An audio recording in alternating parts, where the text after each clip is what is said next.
이 자리에는 더불어민주당의 표창원 의원이 나와 계십니다. 어서 오십시오. 안녕하세요. 예.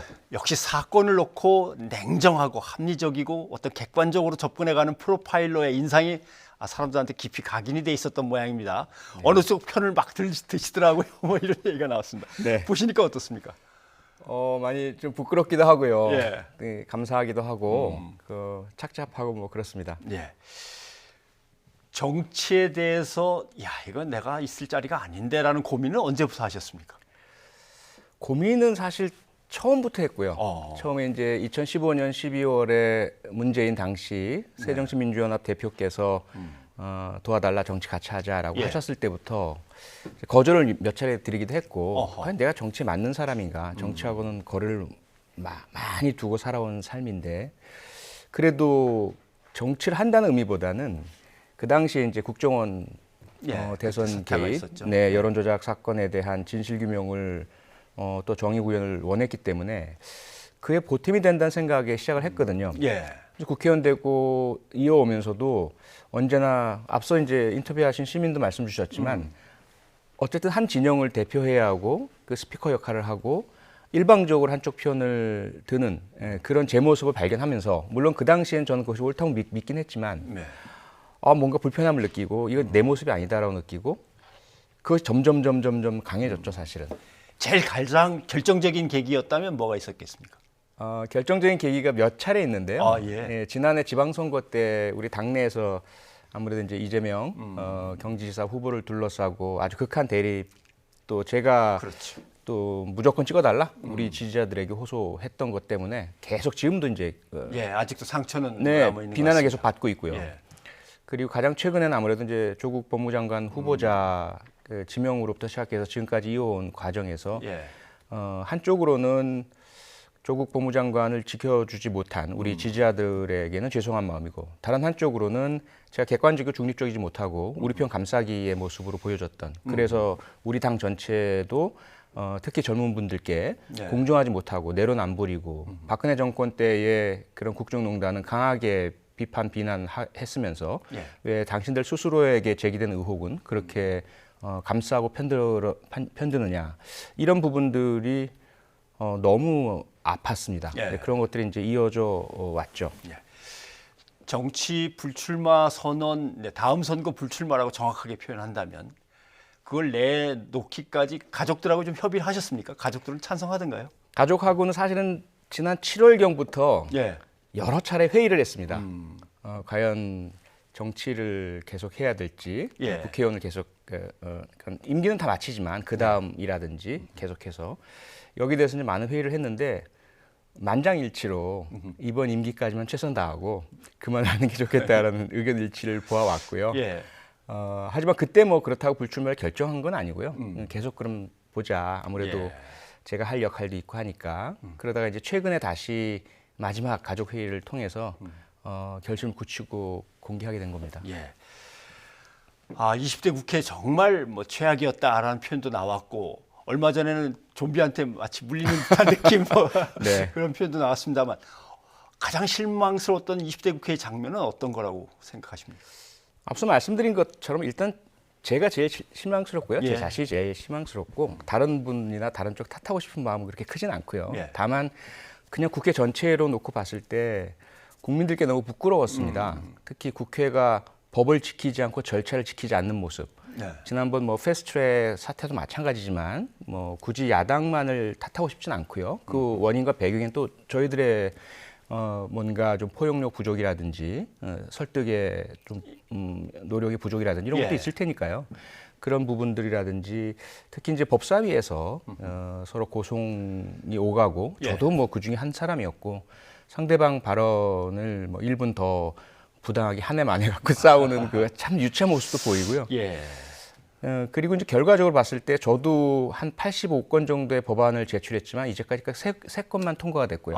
나머지는 잠자고 있고 그동안 20여 차례 파행, 보이콧 이러면서 법안 심의도 제대로 안 되는 이 모습. 이게 과연 고액 연봉 받고 9명의 보좌진과 함께 일하는 국회의원이 제 역할을 하고 있는 것인가. 이게 가장 좀 부끄러웠습니다.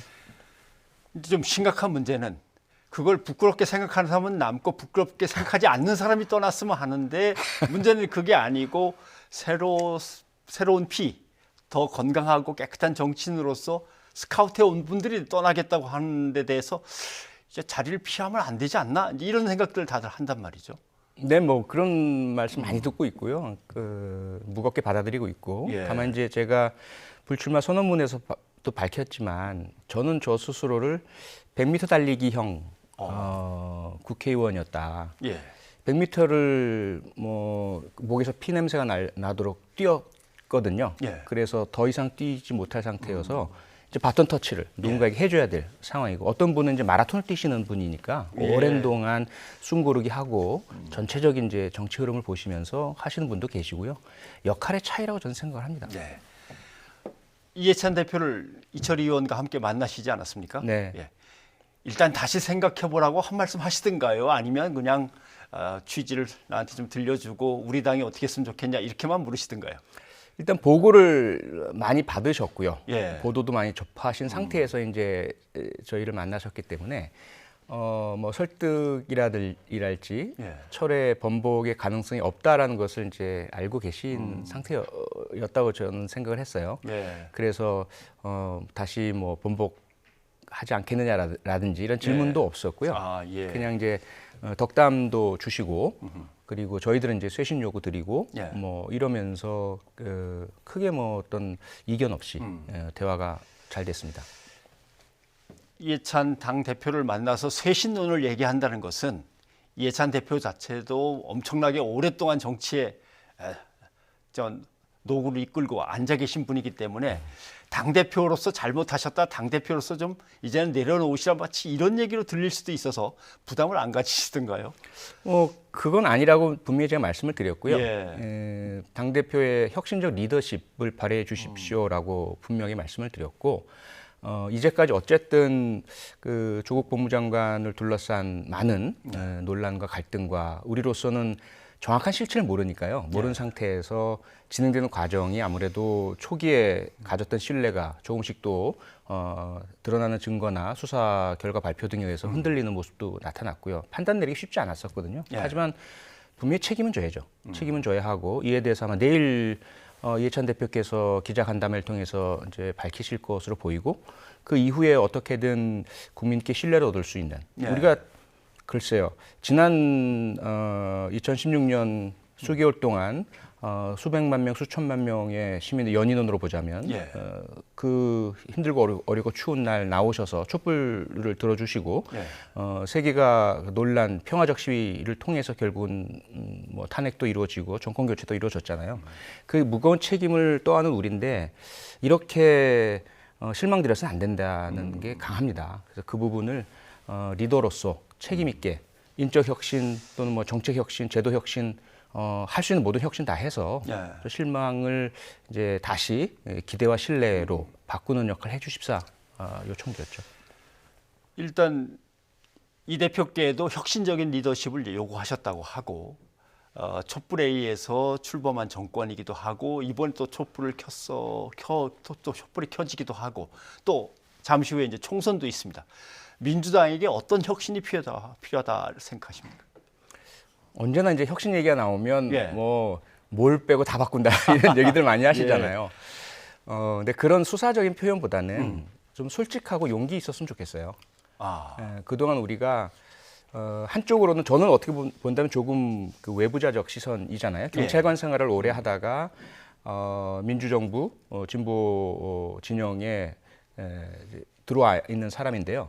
오랜 동안 민주화 운동하시고 또 사회 거악, 불의, 기득권 세력까지 싸워오시는 과정 중에 한쪽으로는 피해의식이 좀 있으신 것 같고요. 검찰이나 기득권 세력들이 언제나 우리를 또다시 대통령만 바뀌었지 여전히 권력은 저쪽에 있고 그래서 우리를 핍박한다라는 이런 피해의식이 있으세요. 또 다른 한쪽으로는 우리가 지금 밀리면 여기서 밀리면 끝까지 밀릴 거야라는 두려움이 또 있으시거든요. 이것 때문에 사실 솔직함과 용기가 조금 덜하지 않느냐 개인적인 생각입니다. 그래서 저 개인적으로는 모든 걸 다 그냥 벗어 던지고 있는 그대로의 솔직함으로 국민께 나서고 우리 안에 있는 모순이나 또는 실수나 과오나 불공정이 있다면 이걸 있는 그대로 다 드러내고 고치고 그런 노력이 가장 중요하다고 생각합니다. 되게 뭔가 이제 양심 선언을 할 때나 아니면 자기의 뭔가를 내려놓을 때 벌어지는 제일 부담스럽고도 이 뭐라고 표현할까요? 무거운 마음이 이런 거거든요. 그래, 당신만 깨끗하다고 인정받으면 우리는 뭐가 되냐? 이제 이런 건데 20대 동료 국회의원들한테 혹시 이 기회에 뭐 남기고 싶으신 게 있으면 좀 얘기를 해주시죠. 제가 뭐 깨끗하고 양심적이어서가 아니고요. 예. 뭐랄까 스타일이 좀 다르고 또 어떻게 본다면 제가 약하기 때문이겠죠. 결국 마지막까지 남는 자가 강한 자다라는 말이 있잖아요. 그래서 저는 일단 이 4년의 임기가 너무 버거웠고요. 제 살아온 인생 전반에 걸쳐서 가장 치열했던 시기이고 또 제가 할 역할은 또 다 했다는 느낌이고요. 이래서 더 이상 완전히 제가 변화하기 전에 저의 어떤 삶의 방식들이 정치인으로 완전히 바뀌기 전에 저는 그만둔다는 것이 저의 결단이지 결코 남아 계신 분이 잘못되었거나 뭐 덜 양심적이거나 이렇다는 얘기는 절대로 아닙니다. 그래서 부디 우리 시민 국민들의 여망을 꼭 온몸으로 실천해 주시기를 좀 부탁드리고 싶습니다. 너무 좀 개인적인 질문일지 모르지만 이제 당원으로는 계속 남아 계시는 거죠. 네, 그렇습니다. 당직이나 차기 선거에 출마는 일단 불출마 선언을 하셨으니까 그건 빼고 혹시 선출직이라든가 이런 게 아닌 임명직 공직으로는 가실 가능성도 있으십니까? 저는 전혀 현재의 그 문재인 대통령 정부에서는 전혀 가지 않겠다라고 저는 생각하고 있습니다. 그러면 혹시 예상되는 바는 학교로 가게 되나? 학교에서도 옳은 소리 하다가 그냥 나오시는? 네. 그러니까 어떤 조직 방송인으로 이렇게 계속 앉아 계시겠습니까? 어떻게 하시겠습니까? 그러니까 일단 뭐 저는 제 생각은 2015년 12월 정치에 입문하기 전 상태로 타임머신 타고 돌아가는 느낌이에요. 네, 그래서 그 당시에 저 자유인이었거든요. 글 쓰고 책 쓰고 강의하고 또 방송 뭐 출연도 하고요. 그대로 좀 들어주시고 저를 봐주시고 이용해 주신다면 그 상태로 다시 돌아가고 싶습니다. 그 상태로. 네. 그러나 돌아가기는 예전 그 모습 그대로 돌아가도 이제 주변에서 가만히 안 놔두겠죠. 그때와 상황이 이제 그게 달라졌을 거라고 생각을 합니다만은. 알겠습니다. 혹시 정말 내가 뭔가 몸 바쳐 마저 해야 될 어떤 공직이 주어진다면, 예를 들면은 수사권 조정이라든가 또는 경찰의 개혁 문제 이런 것 때문에 사실은 해야 될 일이 상당히 많이 있는데 응하시겠습니까? 어떻습니까?